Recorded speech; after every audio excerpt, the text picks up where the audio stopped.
Viloyat Ichki ishlar boshqarmasi huzuridagi qo'riqlash xizmati shaxsiy tarkibi fuqarolarning xonadonlari va turli obyektlarni ishonchli qo'riqlash, jamoat tartibini saqlash hamda huquqbuzarliklarning oldini olishga qaratilgan vazifalarni sidqidildan bajarib kelmoqda.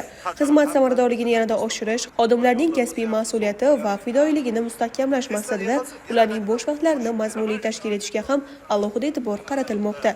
Shu maqsadda shaxsiy tarkib uchun turli ma'naviy-ma'rifiy tadbirlar, madaniy uchrashuvlar va tarixiy madaniy obidalarga sayohatlar muntazam yo'lga qo'yilgan. Navbatdagi sayohat Samarqand shahar qo'riqlash xizmati xodimlari ishtirokida Samarqand shahrida joylashgan Mirzo Ulug'bek rasadxonasiga uyushtirildi.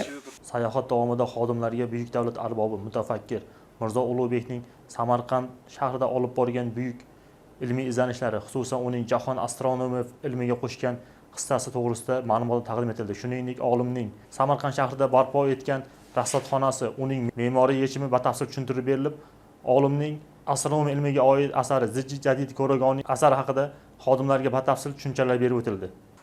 Mazkur sayohat xodimlarda milliy tariximiz va buyuk ajdodlarimiz merosiga bo'lgan hurmat va iftixor tuyg'ularini yanada mustahkamladi.